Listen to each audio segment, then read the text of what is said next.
Across America week, and I'm going to read one of the lesser known Dr. Seuss books, which is What Was I Scared Of? This book was originally published as a short story, so having its own publication, a lot of people don't know this one exists. Fun fact, it does come with stickers, and this cover glows in the dark, which is really fun. So I'm going to go ahead and read it, and you can follow along.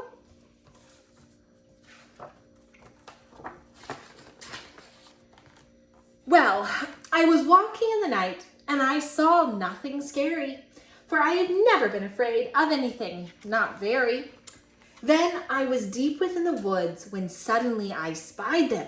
I saw a pair of pale green pants with nobody inside them. I wasn't scared, but yet I stopped. What could those pants be there for? What could a pair of pants at night be standing in the air for? And then they moved. Those empty pants, they kind of started jumping. And then my heart, I must admit, it kind of started thumping. So I got out fast as I could go, sir. I wasn't scared, but pants like that, I did not care for. No, sir. After that, a week went by. Then, one dark night in Greenwich, I had to do an errand there and fetch some Greenwich spinach. Well, I had fetched the spinach. I was starting back through town when those pants raced around a corner and they almost knocked me down. Do you see him riding a bike? I lost my Greenwich spinach, but I didn't even care. I ran home. Believe me, I really had a scare.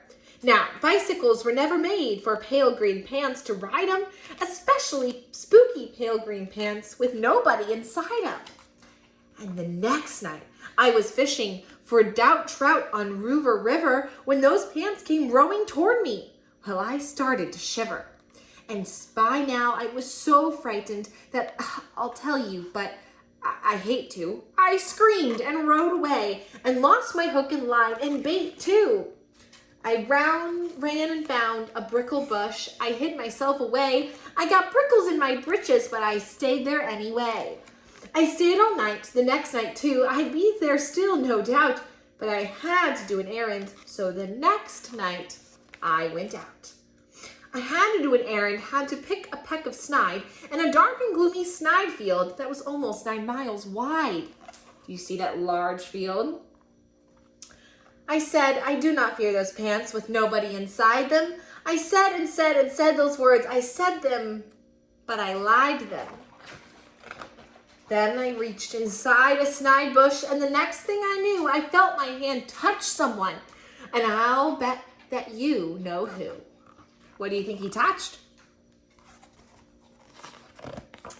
And there I was, caught in the snide, and in that dreadful place, that spooky empty pants and I were standing face to face. I yelled for help, I screamed, I shrieked, I howled, I yowled, I cried. Oh, save me from these pale green pants with nobody inside. But then a strange thing happened. Why, those pants began to cry. Those pants began to tremble. They were just as scared as I. I never heard such whimpering, and I began to see that I was just as strange to them as they were strange to me. I put my arm around their waist and sat right down beside them. I calmed them down, poor empty pants, with nobody inside them. And now, we meet quite often, those empty pants and I, and we never shake or tremble. We both smile, and we say, hi. Do you see them saying hi to each other? And that is the end of What Was I Scared Of? This book, in true Seussical fashion, is kind of ridiculous in a lot of ways. Seuss will say things that don't appear to be very true on the surface in order to make a different point. And in this book, he talks a lot about the importance of friendship and getting to know someone before you make a judgment.